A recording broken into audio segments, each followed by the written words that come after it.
বরগুনা আমতলী উপজেলার হলদিয়া ইউনিয়নের ৪৫ নং হলদিয়া হাট প্রাথমিক বিদ্যালয়টি ১৯৭০ সালে স্থাপিত হয়।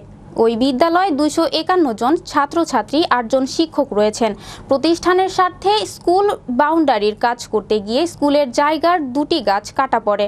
কর্তৃপক্ষের নির্দেশক্রমে ও কমিটির রেজুলেশনের মাধ্যমে গাছ ২টি স্কুলে রাখা হয়েছে। এ বিষয়ে প্রধান শিক্ষক মুহাসিন মোল্লা বলেন, একটি কুচক্র মহল তাকে জড়িয়ে ও শিক্ষা প্রতিষ্ঠানের সভাপতির বিরুদ্ধে গাছ বিক্রির অপপ্রচার চালাচ্ছে। এ বিষয়ে উপজেলা শিক্ষা অফিসার জানান, বিষয়টি নিয়ে সরকারি নিয়ম নীতি মেনে পরবর্তী সিদ্ধান্ত গ্রহণ করা হবে। আমি দীর্ঘদিন যাবৎ এই স্কুলে প্রধান শিক্ষকের গুরুদায়িত্ব পালন করে আসতেছি। আমার বিদ্যালয়ের চারিপাশে বাউন্ডারি ওয়াল নির্মাণের জন্য ২৩ লক্ষ টাকা বরাদ্দ হয়েছে।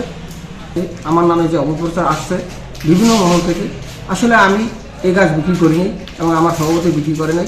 আমি আমার ঊর্ধ্বতন কর্তৃপক্ষকে জানিয়েছি, তারা এই বিষয়ে অবগত আছেন। একটি মহল আমাকে হাওয়া প্রতিপন্ন করার জন্য এই অপপ্রচার চালিয়ে আসতেছে। কুচুকি মহল আছে তারা এটারে হেডমাস্টারকে এবং সভাপতিকে বাজানোর জন্য তারা বিভিন্ন অপপ্রচার চালাইছে। এখানে একটা দ্বিতীয় পক্ষ আইসা এখানে মানে উন্নয়নটা হইবে যেন না হইতে পারে, এই জন্য তারা একটা মিথ্যা অপপ্রচার চালায়। পরে এখানে চেয়ারম্যান মহোদয় আসছে, রিপন তালুকদার আসছে, সভাপতি আসছিল, হেডমাস্টার আসছিল, আর গ্রামের এলাকার গণ্যমান্য ব্যক্তি আসছিল। হ্যাঁ, এই কাজ চালু হয়েছে, আর সবাই কাজ উদ্বোধন করে গেছে, বুঝছেন। ওই সময় এই গাছটা কাটার সিদ্ধান্ত হয়েছে যে গাছটা কাটতে আমরা স্কুলের স্বার্থে কাজে লাগাম। গাছ হলো স্কুল এরিয়া, স্কুলের কাজ এবং স্কুলের জায়গা আমাদের সবাই আমরা কমিটি এলাকা মিললে এই গাছ কাটছি। গাছ কোনো বিক্রি হয় নাই এবং বাউন্ডারিতে বাদ যে জন্য কাটা হয়েছে।